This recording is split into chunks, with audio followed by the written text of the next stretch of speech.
Welcome everyone. Today we are going to learn about SS620, also known as GDPMDS, Good Distribution Practice for Medical Devices in Singapore. Think of it this way, a hospital buys a blood glucose meter. By the time it reaches the nurse, it has traveled through importers, warehouses, and delivery trucks. SS620 makes sure that at every step of that journey, the device stays safe and effective. If you import or wholesale medical devices in Singapore, this standard applies to you. Let's get started. Why do we need SS620?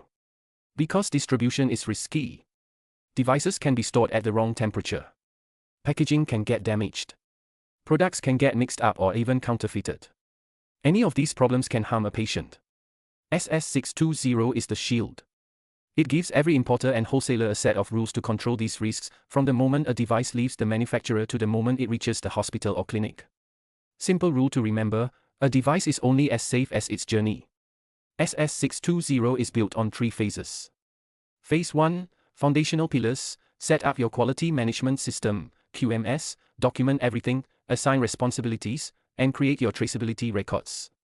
Phase 2, Operational Controls: manage your warehouse properly, control temperature, storage conditions, and how you handle secondary assembly and logistics.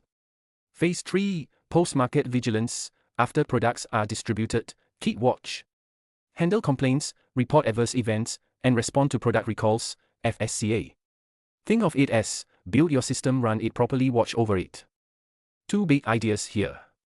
First, your QMS anchor. You need a site master file, a document that describes your whole operation, what you do, where you do it, and how you manage quality. You also need proper record control: keep your records for at least the useful life of the device or 2 years from date of supply, whichever is longer. Second, traceability. You must be able to track every device from your supplier all the way to your customer. This means recording batch numbers, quantities, and transaction dates for every delivery you receive and send out. Why does this matter? If a product is recalled, you need to know in minutes who has it and how much. Without traceability records, that's impossible. Your warehouse must have 4 clearly separated zones: gray, receiving and inspection. New stock arrives here first. Check it for damaged packaging before moving it anywhere else. Teal, saleable, ambient, stock. Approved, good stock. Managed using FIFO, first expiry, first out. The item that expires soonest leaves first. Deep blue, cold chain zone. Temperature-sensitive products stored at 8 degrees Celsius and below. This area must be mapped for hot and cold spots. Amber, the quarantine cage. Damaged, expired, returned, or rejected stock. Clearly labeled not for use. Physically separated so nobody picks it by mistake. You also need a scheduled pest control program and a cleanliness program. A clean, organized warehouse is a safe warehouse. Cold chain products, like certain diagnostic kits or biological devices, must stay between 2 degrees Celsius and 8 degrees Celsius at all times. On the left, you see a temperature graph. Notice that spike going above 8 degrees Celsius, that is a temperature excursion. It's a problem. The product may be compromised. To prevent this, you need continuous temperature loggers that record data automatically, alarms that alert staff immediately when temperature goes out of range. A documented investigation whenever an excursion happens. On the right, you see the correct way to pack cold chain deliveries: insulated box, cool packs at the bottom, and a temperature logger inside the shipment. Important rule: cool packs must not touch the device directly, they can freeze it. Always use a physical separator. Secondary assembly means putting a device into new outer packaging without opening the original packaging. Example: a sterile syringe in its sealed pouch is placed inside a cardboard box with an instruction leaflet. You haven't touched the syringe's sterile packaging. That's secondary assembly. The golden rule: the primary seal must remain unbroken. You also need batch assembly records, line clearance checks, to avoid mix-ups between products, and the new secondary label must match the original primary label. This slide draws a very important line. Allow secondary assembly: repackaging single units into multi-unit packs. Breaking a bulk box into individual units. Combining different devices into a kit. Not allowed, that's manufacturing giving the kit a new expiry date. The kit must use the shortest expiry date of all items inside, putting a new brand name on it. Creating a new primary label. Sterilizing the device. If you cross into the not allowed column, you are doing manufacturing, which requires a different license and much stricter controls. 2 threats: 2 protections. Threat 1, internal, wrong stock going out. Your protection is FIFO stock rotation plus regular stock reconciliation, physically counting your stock and comparing it to your system records. If the numbers don't match, something is wrong.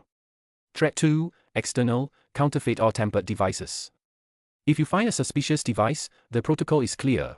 Segregate it immediately, label it not for use, report it to HSA using the Medical Device Post-Market Information Report form. Notify the product owner and investigate how it entered your supply chain. Never assume it's a minor issue. A tampered device can kill. Return goods. Treat all returns as non-conforming products until proven otherwise. Ask 3 questions before allowing it back on the shelf. Is it in original, unopened packaging? Was it stored properly? Does it still have acceptable useful life? Only if all 3 answers are yes can it go back to saleable stock. Complaint handling. Every complaint, whether written, by phone, or in person, must be logged. Then, investigate it, look for patterns, and implement corrective action. Even a complaint about a damaged delivery box could reveal a bigger packaging or handling problem. Good feedback systems protect patients and improve your operations. Not all feedback is the same. You need to know the difference. A customer complaint is an operational issue. Examples: torn packaging, missing instruction leaflet, late delivery. You handle it internally, investigate, fix, close. An adverse event is a safety issue.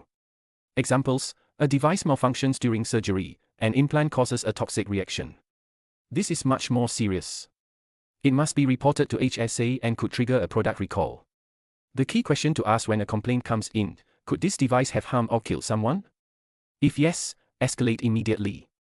It's an adverse event. SS620 Clause 3.1 defines an adverse event as any harmful or detrimental effect a device has, or is likely to have, on the human body. When you detect one, follow the escalation pathway. Trigger: your complaint investigation finds a potential safety issue. Isolate: immediately quarantine the affected batch and check if nearby batches could also be affected. Report: notify HSA promptly, following the timelines in GN-33 Guidance. Investigate: work with the product owner. Document storage conditions, distribution history, and usage. Keep all records for at least 5 years after the device's expiry date. Speed matters here. Delays in reporting can lead to more patients being harmed. An FSCA is an action to prevent death or serious harm from a medical device, like a recall, a modification, or a software update. As a wholesaler, you are at the center of the network. When an FSCA is triggered, you must quickly reach out to every clinic and hospital you supplied. Key rules: you must notify HSA before executing an FSCA in Singapore. Use your batch/serial traceability records to identify every affected customer. This is why traceability is so critical.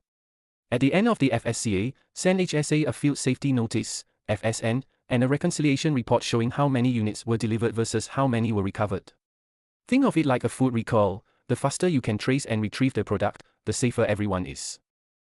Internal audits: you must audit your own QMS at least once a year.